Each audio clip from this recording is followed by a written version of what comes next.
Ah là là là là là là. Salut tout le monde, bonsoir à tous. Bon attendez, je suis au café hein. J'ai pas pu faire ma minute jeu spatiale plus tôt. La nuit a été courte.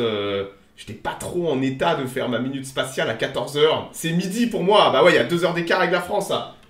J'étais un peu fatigué. Hein, et je peux vous dire qu'à mon âge, il me faut 3 jours pour me remettre d'une soirée un peu mouvementée, vous voyez. Donc ouais... J'ai décalé, voilà. J'ai dit à Ten Green que je décalais et il s'avère que Ten Green il est aussi parti faire la fête ce soir, voilà. Pépé ce petit vieux, ça va quand même. Te fous pas de ma gueule, incroyable. Tu verras à mon âge, espèce de petit mal appris, hein. Bah ouais, en plus on a eu une grosse semaine de spatial. Hein, on a eu une grosse semaine de spatial et je pouvais pas passer à côté de la minute spatiale quoi. On a eu des... Vous savez, des fois, il y a des belles choses. Il y a des belles choses, du drama, des explosions, et on peut pas passer à côté. Hein, on peut pas passer à côté. Hein. Même pas moyen. Bon, vous vous rappelez la semaine dernière, on avait attendu le vol de la Spectrum, de Isar Aerospace. On attend toujours en Europe, on attend toujours un concurrent en Europe, pour commencer à tirer des fusées. On attend un SpaceX européen. Et c'est vrai qu'on a quelques candidats qui font des gros progrès au niveau des micro-lanceurs. Isar Aerospace, on a RFA, Latitude, Maya Space. On a toute une petite myriade de compétiteurs. Et c'est vrai que on attend avec impatience. Il y a RFA, on pensait que RFA serait en premier, mais ils ont brûlé leur premier étage sur leurs pattes des orcades. Et on avait la Spectrum qui était au pad. Ils ont mis un petit peu de temps à la tirer. Entre autres, ils avaient des problèmes de météo. Attendez, j'enlève mes chaussettes, il fait chaud ici, bordel. Hop. Hop. Pépé, c'est la main de papy. Mais non, c'est petit poussé, espèce d'enculé. Incroyable ça. Donc ouais, on avait notre Spectrum au pad en Norvège. Et ils nous ont fait un vol incroyable. C'était la semaine dernière. Bref, mais incroyable. Ça vaut le coup d'œil. C'était... Hop. Donc ouais, c'était il y a une semaine. Donc ils tiraient depuis la Norvège. Ils tiraient depuis la Norvège, depuis leur patte d'Andoya. On savait que c'était joli ce coin. Mais on pensait pas que c'était aussi joli. Matez-moi un petit peu ce vol. Minutes to go here on the T-minus clock before Spectrum might launch for the first time.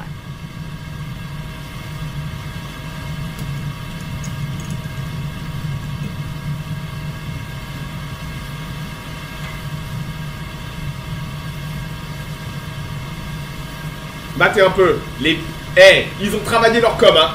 Merci SpaceX d'avoir débroussaillé le terrain. Matez-moi ces vues en drone. Incroyable. Et c'est beau, hein. Andoya.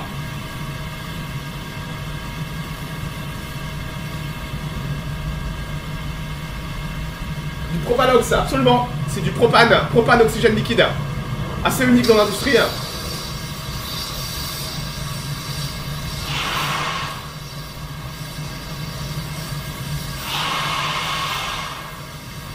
Regardez l'infrastructure.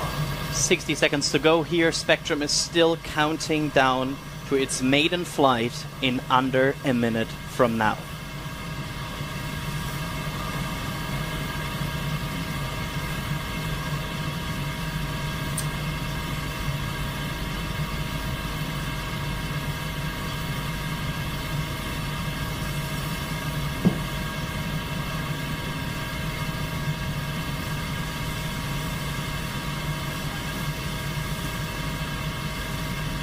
Ah, c'est pas la jungle pourrie de Guyane, c'est vrai. Mais on n'a pas le droit de tirer d'Europe des trop grosses fusées, malheureusement. Peut-être qu'un jour la réglementation changera. T-minus 15 seconds. On a le droit en Europe que de tirer des micro-lanceurs. Oh, regardez, magnifique. Allez, stop. Pas de hall, bien. Très belle procédure. And we have liftoff of Spectrum.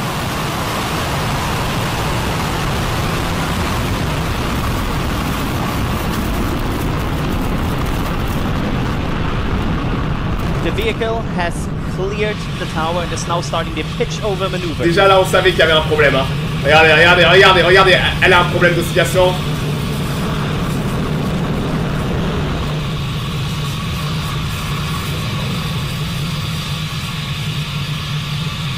Et malheureusement, là, on a perdu la vue.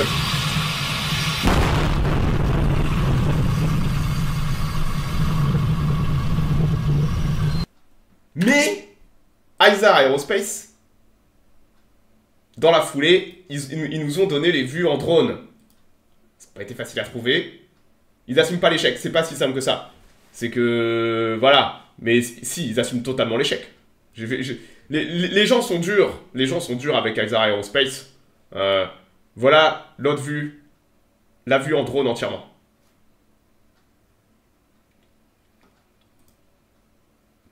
Bonjour de Tahiti, ça va? Entre Duncan qui est en Corée, l'autre en Tahiti, la vue est incroyable. Hein. Regardez ça. Donc non, Isar, ils ont été très transparents. Ils ont mis toutes les vidéos, toutes les vues directement. Et c'est ce qu'il faut faire en 2025. Faut pas chercher à cacher quoi que ce soit. Donc là, on revoit bien le tiers. Superbe. La vue est incroyable. Et regardez. Et là, ils ont eu de la chance, les mecs. Si vous saviez le bol qu'ils ont eu. Oh, regardez la fusée qui retombe. Vous voulez pas qu'elle retombe sur le pad, la fusée, d'accord? Vous voulez pas qu'elle retombe sur le pad. C'est chargé d'ergol, ça. Regardez.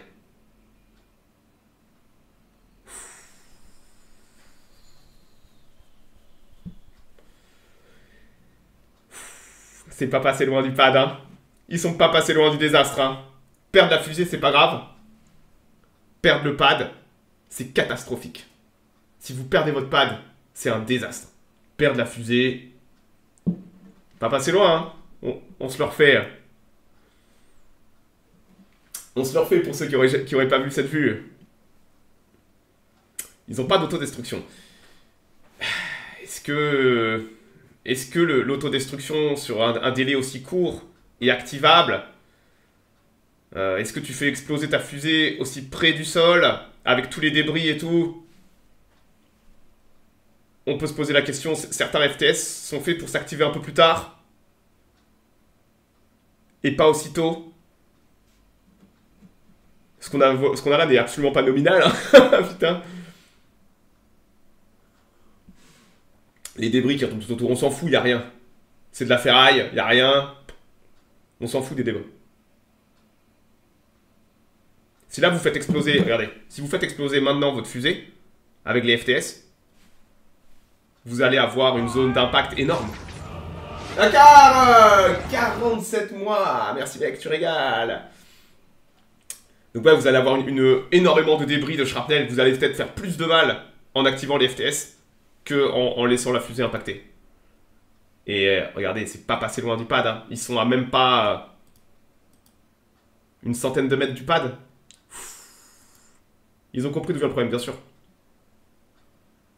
Ouais, c'est pas passé loin. Hein. C'est pas passé loin du tout. Hein. Oh là là là là là là. Donc ouais. C'est... Alors forcément, c'est impressionnant visuellement. Mais... Vous savez quoi? C'est un succès. Je le dis toujours. Premier vol d'une fusée. Premier vol inaugural. Si ça quitte le pad et que vous explosez pas votre pad, c'est un succès. Vous allez récupérer de la data. Eux ont récupéré beaucoup de data. Ils ont sûrement identifié aussi les problèmes. Ils ont failli exploser leur pad. S'ils avaient explosé leur pad, c'était un désastre. Mais le fait qu'ils aient quitté le pad, c'est bon. Voilà. Ils ont réussi à tirer du premier coup. Il n'y a pas eu de hold. La procédure a l'air super propre. Je pense que ça a été extrêmement instructif. Maintenant, on va les revoir au pad. On va les revoir au pad. Ils ont dit que la numéro 2 et 3 étaient déjà en phase d'assemblage. On va les retrouver au pad dans 5-6 mois. Et c'est normal. Je vais pas faire du bashing sur Isar Aerospace. Ça arrive. Ça arrive et c'est normal. Pour ceux qui ne se rappellent pas des débuts de SpaceX, je peux vous dire, ils ont explosé 3 Falcon 1 avant de réussir à faire voler la 4e. Et ils étaient en faillite. Ils étaient en banqueroute.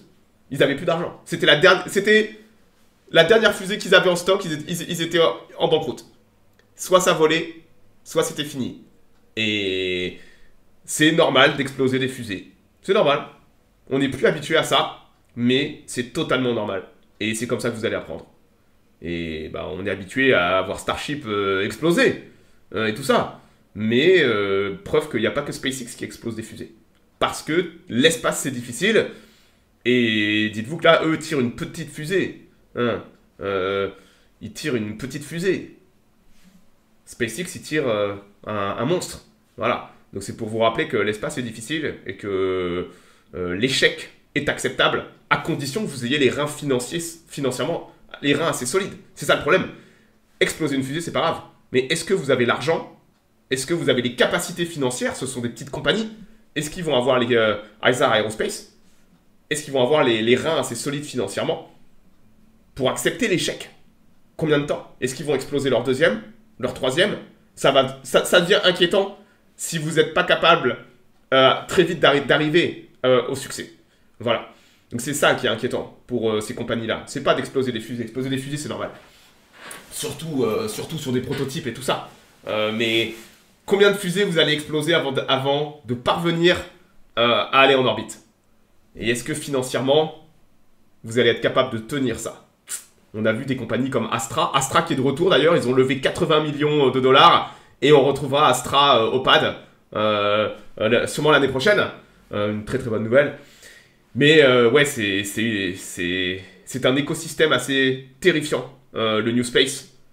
Et on espère qu'Isar Aerospace, on va les revoir au pad et qu'ils vont tirer, tout simplement. C'est la vie. C'est la vie. Bon, donc voilà pour la Spectrum.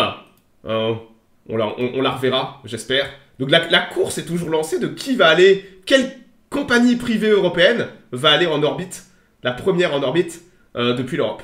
La course est toujours... on pensait que ça serait RFA, puis Isar Aerospace.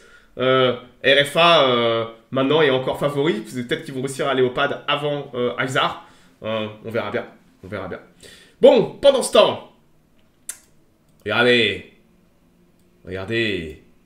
On va avoir 9 avril, dans 4 jours, on va avoir le premier tir officiel de Kuiper. Kuiper, qui est la constellation, qui sera à long terme la constellation concurrente de Starlink. Et c'est vrai que Kuiper se fait désirer. Et on va avoir le premier tir de Kuiper prochainement, 9 avril. Donc ils vont commencer à déployer leur constellation. Faut pas qu'ils traînent parce que ils ont des milliers. Il y a des gens qui font les maths de tout ce qu'ils doivent déployer et on se dit mais oh la vache, ils ont pas les capacités de tir pour autant tirer. Si SpaceX parvient à autant tirer Starlink, c'est qu'ils ont des Falcon 9 à gogo qui réutilisent encore et encore et encore. On sait qu'Amazon a acheté toutes les capacités de tir occidentales pour les 5 prochaines années. Les Ariane 6, les New Glenn, les Vulcan. Amazon a tout acheté, c'est le contrat du siècle, hein. Ils avaient acheté pour 15 milliards, quelque chose comme 15 milliards de dollars, toutes ces fusées. Et c'est vrai qu'on va avoir, le déploiement de Kuiper va commencer. Ça va être compliqué pour Amazon, ils vont arriver, Starlink fonctionne bien et est déjà bien présent sur le marché, mais c'est bien qu'on ait de la concurrence. Il faut de la concurrence pour avoir un peu d'innovation, faire baisser les prix et tout ça. Donc c'est cool. Isar Aerospace. Ouais, Aerospace, tu dois parler d'Isar. Isar, en fait, ce sont des micro-lanceurs, d'accord. Isar Aerospace, RFA, Maya Space, c'est des micro-lanceurs, donc ils ont vocation à tirer du CubeSat. Du CubeSat en orbite basse. Voilà. Il y a un très très gros marché pour ça. Donc ouais, ils ont commencé à stacker les premiers satellites Kuiper sur une Atlas 5. Et on devrait avoir une Atlas 5 au pad dans les prochains jours. Pour le premier vol de Kuiper. C'est cool. Sinon, la semaine dernière, on était sur le point d'avoir au décollage une mission habitée privée, ce qui est assez rare pour être noté, Fram 2. Donc une mission qui n'a rien à voir avec la NASA. C'est juste que si vous avez du pognon, bah aujourd'hui vous pouvez vous payer une capsule Crew Dragon, hein, et aller avec vos potes faire des dingueries. Voilà. Et je suis novice sur le sujet en quoi exploser son pad est bien plus grave que la fusée. C'est plus cher et plus rare à construire, absolument. Dis-toi que ton pad c'est une année à construire. ton pad, c'est globalement une année. Un pad, c'est 1 milliard de dollars une année, voire plus. Donc si t'exploses ton pad, bah t'es dans la merde. Ta fusée, c'est pas grave. Ta fusée, normalement, t'as la deuxième et la troisième qui sont alignées dans les chaînes de montage. Si t'exploses ta fusée, c'est pas grave. Par contre, si t'exploses ton pad, t'es dans la merde. Rappelez-vous, SpaceX, premier vol orbital, SpaceX, ils ont pulvérisé leur pad. Ils l'ont pas détruit, ils l'ont pulvérisé. Et comme il était solide, ils l'ont pas trop détruit. Mais il était pulvérisé. Il a fallu quasiment 8-9 mois à SpaceX pour reconstruire son pad avec les améliorations qui vont bien pour retirer et installer un système de déluge. Mais SpaceX a une façon de travailler un peu particulière. Tout le monde ne travaille pas comme ça. Mais SpaceX avait lourdement endommagé son pad et il leur a fallu presque 8-9 mois pour tout reconstruire. Ça vous donne un peu une idée du temps que c'est. Vous pouvez pas vous permettre de détruire votre pad. Surtout pas. Donc ouais, on avait Fram 2 au pad. Donc c'était une mission particulière puisqu'on allait avoir, donc c'était une mission privée. Et ils allaient aller sur une orbite polaire. Vous savez qu'on n'envoie pas des gens sur des orbites polaires. Les orbites polaires sont généralement des orbites un peu particulières. Parfois des satellites militaires et tout ça. Et on n'a pas pour habitude d'envoyer des gens. On n'a jamais envoyé des gens en orbite polaire. Donc là, cette mission, ils allaient rester, je crois, 2-3 jours en orbite. Et ils allaient aller survoler les pôles. Ce qui est unique. On n'a jamais envoyé des gens sur ces orbites-là. Et on a eu des prises. Donc on va pas regarder le décollage, parce que le décollage, ils l'ont fait de nuit. Tout s'est bien passé. Par contre, on a eu des prises de vue absolument incroyables de quand ils étaient dans la capsule. C'est la première fois qu'on a des gens qui prennent qui font des prises de vue dessus les pôles. Matez-moi un peu ça. Oh, nobody has seen it. No, Did you no. see it? Yeah, it's right here. Oh, damn. Oh, it is. Totalement dingue.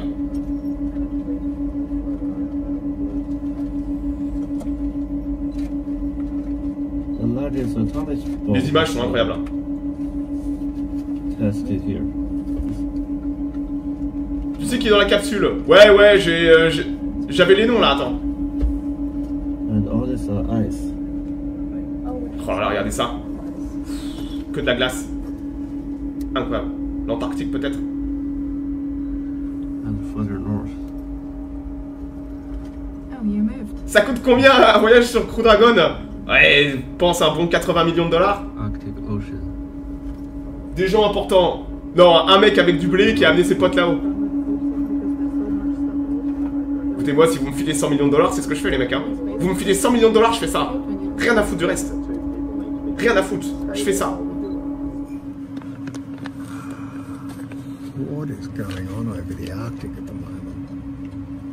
Fais une cagnotte. Ah non, oublie mec. Hein. Looks like a second country on top. Ah, les vues sont incroyables là. C'est beau, hein.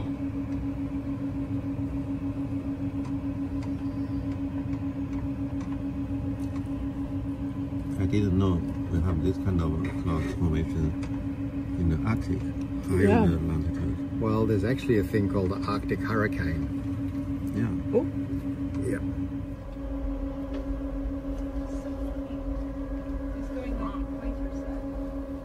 hey, I think we're passing right over Florida. Et ça, c'est la Floride. On voit Cap Canaveral. Looks like Svalbard to me.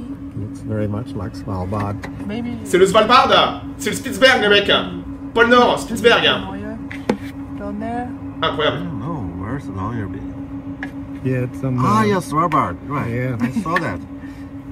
New Orleans is New up here. Orleans is Yeah, here. yeah. Yeah. Opposite.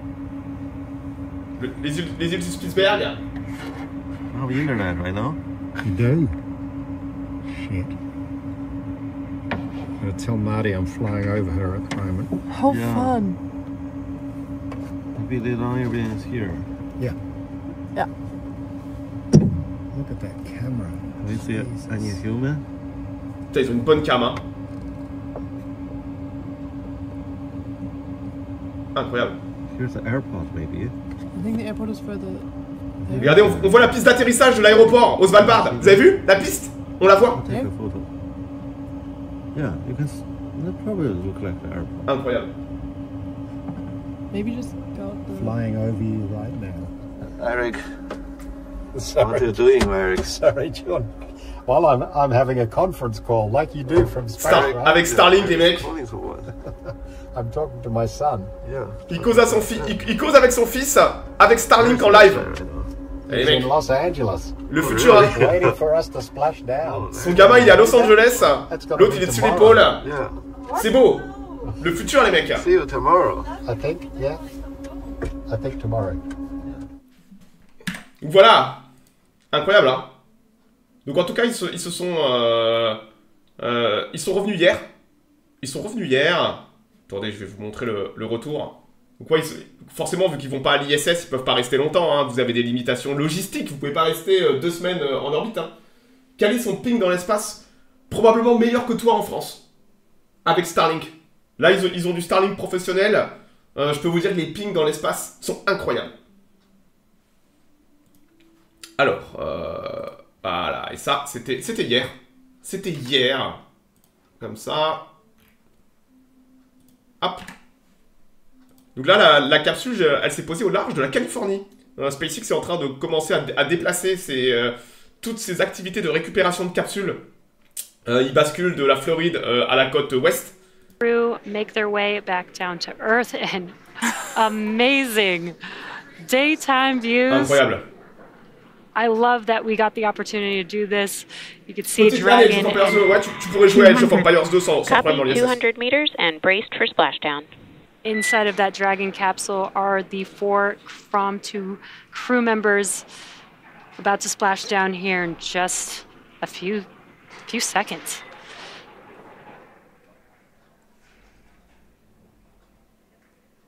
Et hop. Propre, hein. Donc ouais, c'est Californie, au large de la Californie.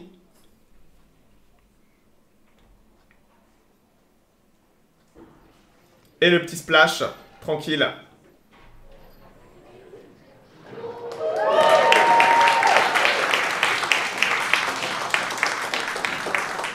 Welcome home from 2. We have confirmation of splashdown of the Dragon spacecraft. Dragon has returned home with the From 2 crew. Donc ouais, une belle mission là. Une belle mission. Vous savez, c'est incroyable qu'une compagnie soit capable de faire ça. Je veux dire, jusqu'à encore pas longtemps, c'était des États qui géraient ça. Et le fait qu'on soit capable, une compagnie comme SpaceX, soit d'eux-mêmes capables d'envoyer des gens là-haut, de les ramener sans aucune intervention extérieure, c'est sidérant. Ils ont leur propre programme spatial habité, ils ont leur propre programme Gemini. Et puis, bah, si vous avez du pognon, bah, vous pouvez payer SpaceX. Hein? Y a personne qui a 80 millions de dollars dans le chat, là? Moi, je les ai pas, malheureusement. Peut-être un jour, hein, allez savoir. Donc, ouais, en tout cas, donc, voilà où ils se sont posés. Hop là. Ça paraît si simple, ça paraît extrêmement simple. Mais bah, on voit les problèmes de Starliner. Boeing avec Starliner, c'est catastrophique. Et on voit qu'en fait, c'est pas si simple que ça. C'est que bah, SpaceX, bah, ils travaillent bien, quoi. Voilà.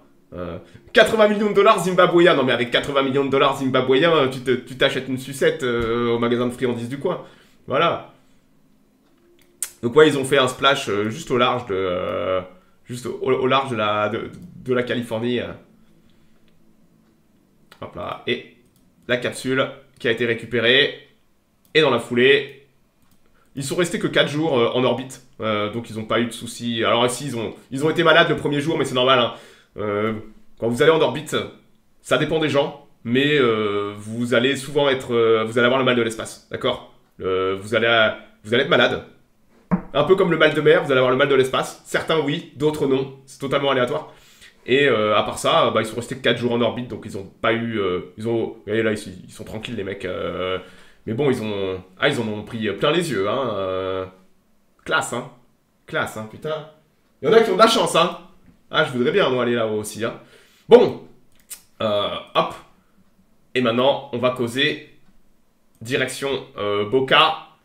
On va parler de Starship. Eh oui, une grosse semaine pour Starship, avec des news assez incroyables.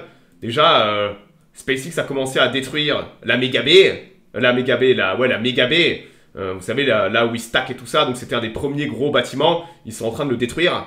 Donc c'est SpaceX construit des choses gigantesques pour les détruire 2-3 ans après, pour construire quelque chose d'encore plus gigantesque. Ils vont faire... Tu veux le superbe DB601, putain, ça va, je sais lire, j'ai vu. Mais bon, putain, c'est pas le moment de parler de ça. Je suis en train de faire un exposé sur le spatial, là, m'en fous du DB601. Donc ouais, ils sont en train de détruire leur bâtiment gigantesque pour en construire un encore plus gros. Donc ils vont faire une gigabé. Donc ils détruisent la mégabé pour faire place à une gigabé. Ils ont commencé aussi à construire une en Floride. On a vu là les images satellites, ça a commencé à bosser sur les fondations.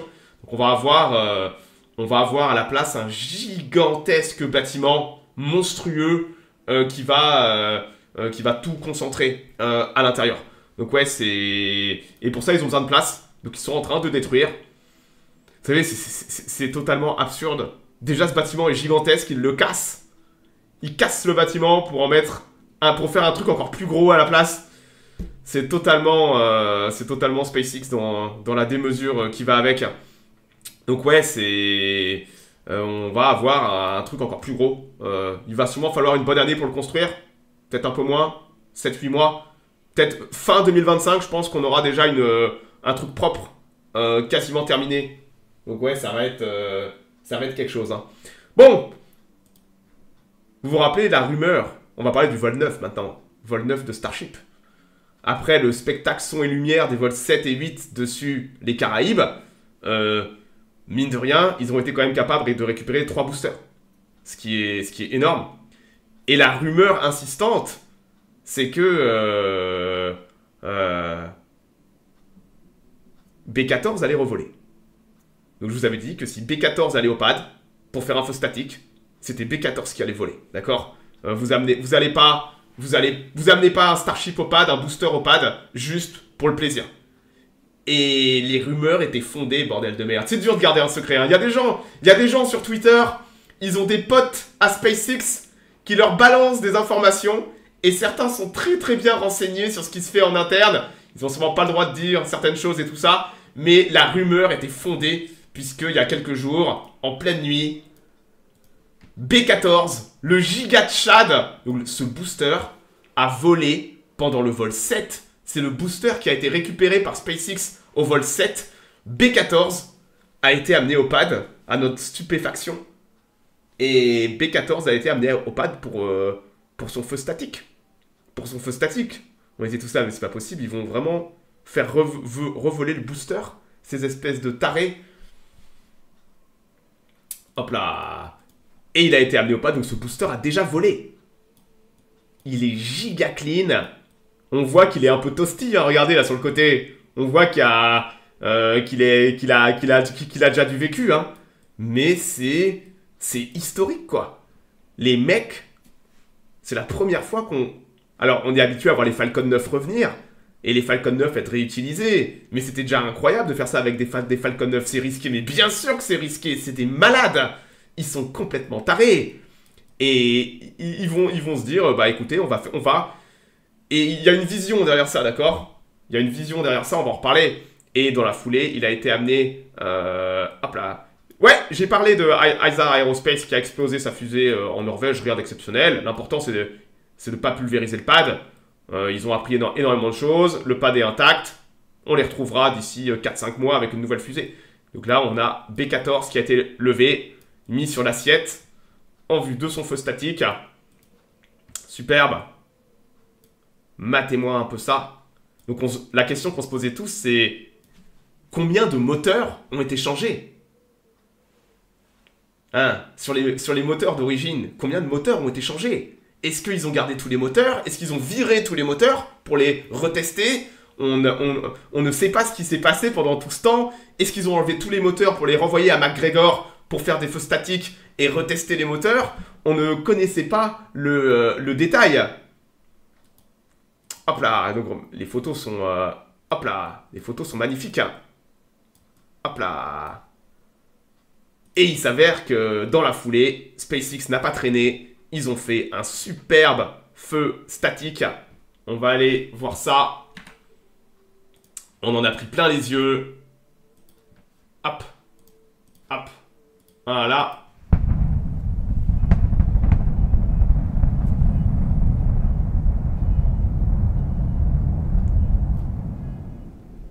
Pas mal, hein. Ça dépote, hein.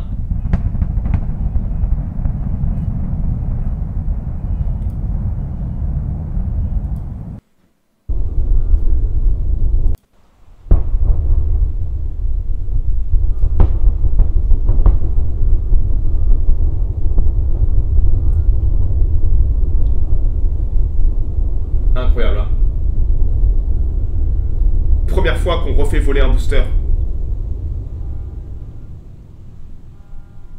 8 secondes de feu statique. C'est des malades. On va se le refaire. Oh là là là là là là. C'est de l'érotisme à ce niveau.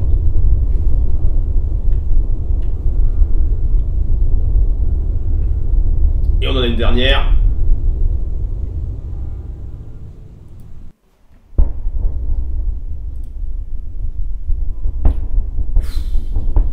Ça envoie, hein.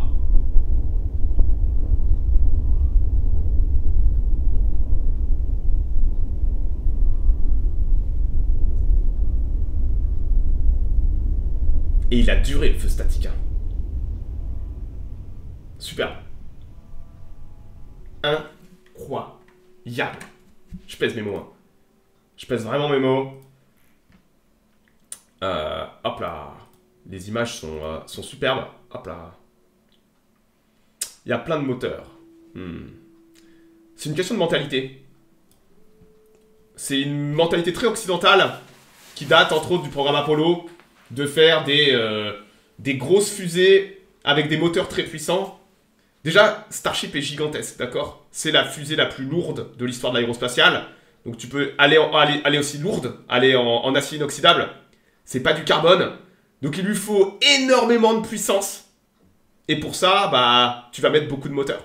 Donc il y a 33 moteurs Raptor, ne serait-ce que pour soulever Starship. Voilà. Et... ben... on n'a plus de mission lunaire. Bah, on va avoir eSpace à couteau, qui va se poser sûrement début juin. Et les nouvelles sont bonnes, tout est dans le vert. Donc on espère que ça... voilà. Hein.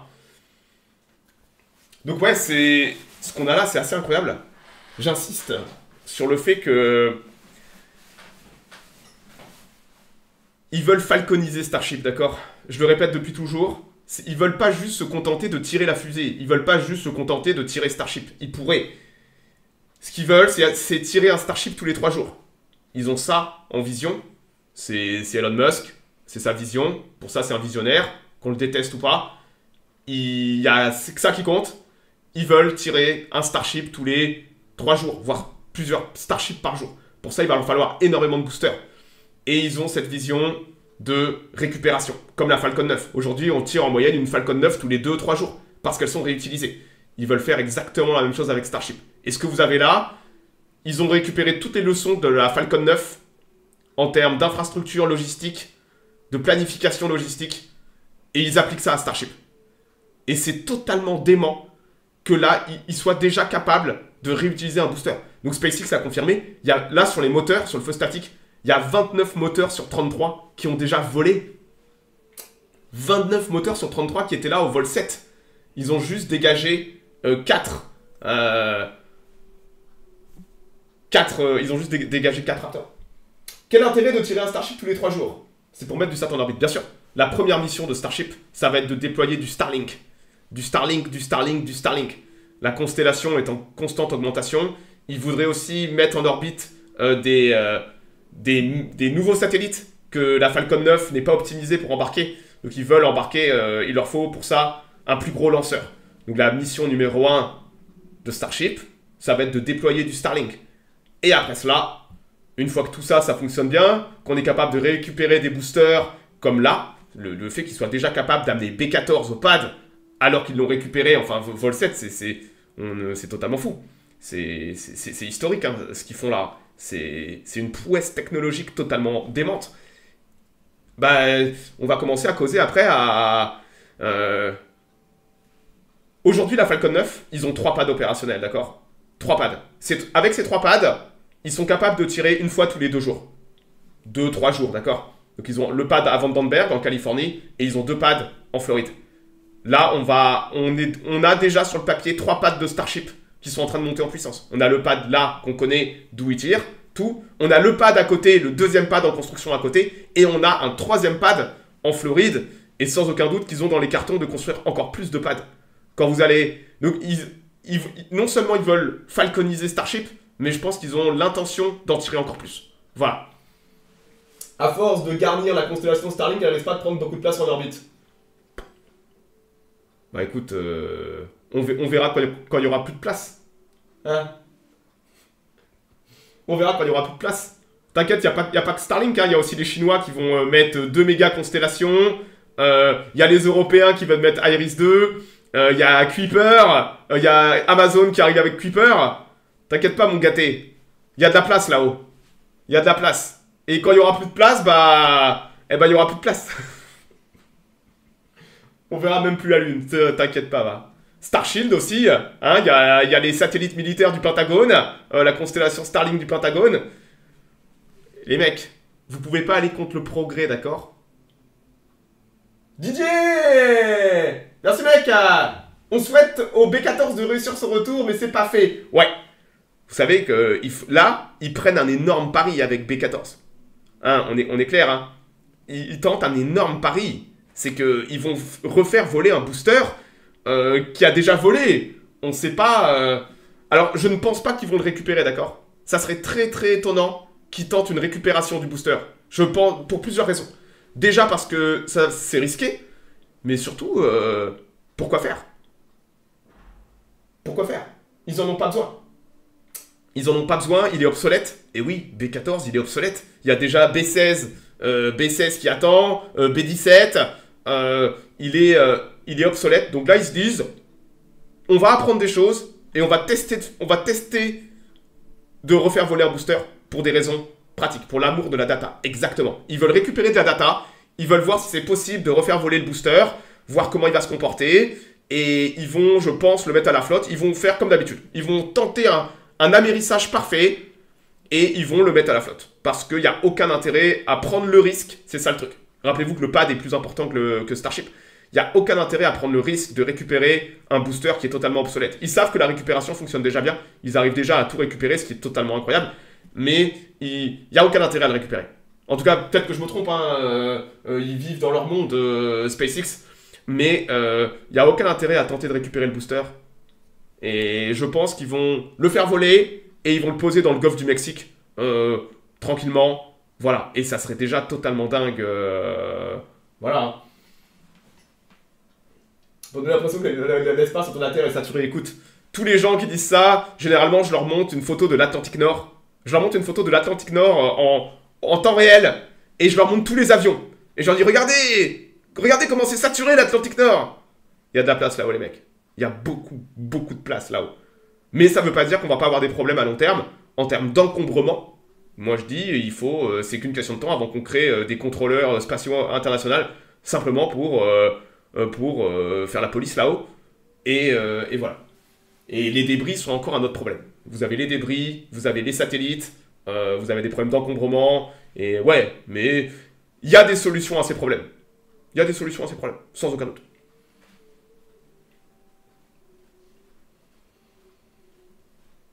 Donc ouais, c'est incroyable, hein, B14, hein. Putain, jamais j'aurais pensé qu'ils oseraient refaire voler B14 avec 29 de ses moteurs originaux. C'est des malades. Pourquoi pas récupérer les moteurs? Merci pour les 2 euros, mec, tu rigoles. Pourquoi pas récupérer les moteurs? Le problème, c'est qu'ils en ont trop de moteurs.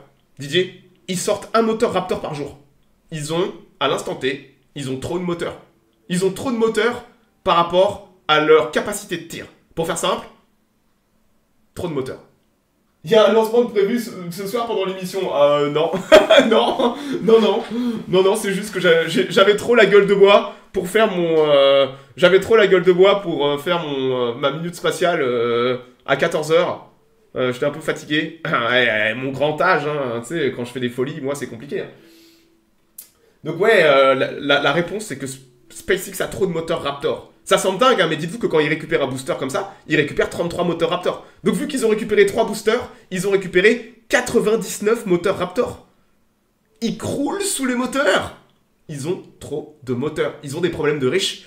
SpaceX, c'est totalement dingue. Donc non seulement ils ont récupéré presque une centaine de moteurs Raptor, mais en plus, ils en produisent un par jour. Ils ont trop de moteurs. Ils ont trop de moteurs, ils ont trop de hardware, trop de boosters, et ils n'ont pas les capacités pour les tirer. Ils ont un seul pad, ils sont limités par leur infrastructure au niveau du pad, et malheureusement, bah voilà. J'avais bien apprécié le lancement en direct, c'était impressionnant. Écoute, on va essayer de faire des prévisions, d'accord? Là, ils ont fait un feu statique de B14. Feu statique réussi. Je crois que c'est S26. Je crois que c'est S26 qui doit encore faire son feu statique. Si la semaine prochaine, S26, je crois que c'est S26, va au pad faire son feu statique, il y a un monde où si tout s'est bien passé, on pourrait peut-être avoir un vol... Allez, après le 20 avril. Entre le 20 avril et le 1er mai, si tout se passe bien, c'est pas improbable du tout qu'on ait un vol de Starship. Vol 9. Donc ouais, fin du mois d'avril, moi je mise... J'ai vu des sources encore, vous savez, ces mêmes sources. S35. Merci. S35. Je perds le fil tellement il y en a. J'ai vu une source qui disait entre le 18 et le 20 avril. Toujours à prendre des pincettes les rumeurs. Mais parfois, les rumeurs, vous avez vu qu'elles sont quand même vachement fondées. Ils en font quoi des moteurs usagés? Ils les recyclent. Ils les ferraillent, ils récupèrent ce qu'ils peuvent récupérer. Et comme je dis, ils ont trop de production, ils ont trop de moteurs. Voilà.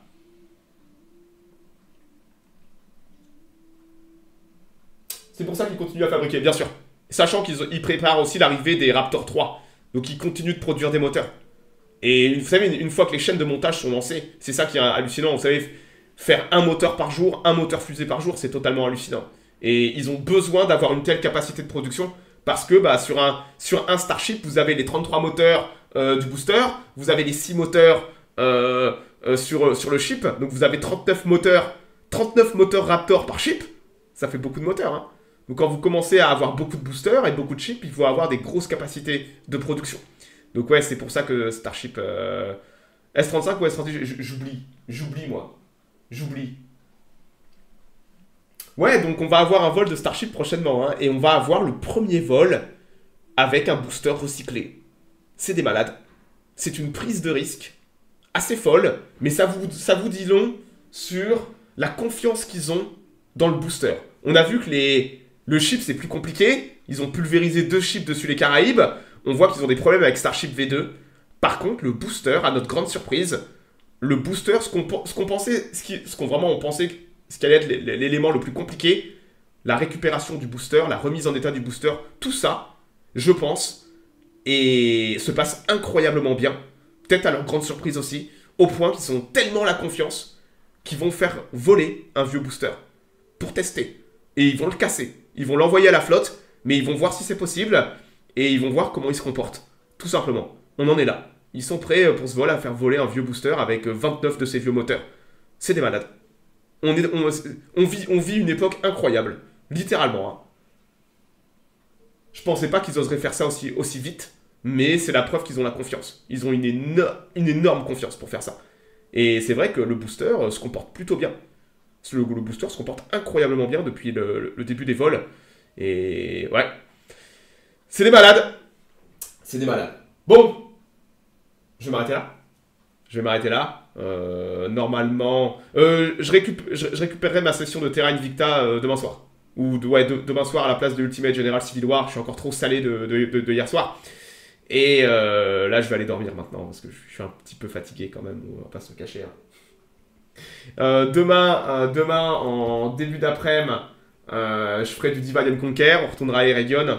Et en soirée, je rattraperai ma session de Terra Invicta. Il n'y a pas de Darkest Tower. Ça, c'est la philosophie de Musk, absolument. Ça, là, c'est totalement Musk, les mecs. Ça, c'est totalement Musk. 100%.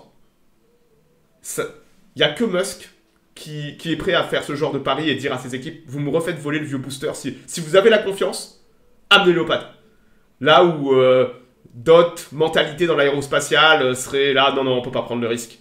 SpaceX, on y va. Il y a un risque à prendre, on y va. Parce que c'est comme ça qu'on va apprendre, c'est comme ça qu'on va s'améliorer. C'est des malades. C'est des malades, mais les résultats, ça paye aussi. Ça paye ce genre de prise de risque. Voilà, bon écoutez, je m'arrête là. Passez une bonne soirée, un bon week-end. Peut-être à dans les prochains jours si vous êtes dans le coin. Et puis moi, je vous dis à ciao ciao. Allez, salut tout le monde, bye bye.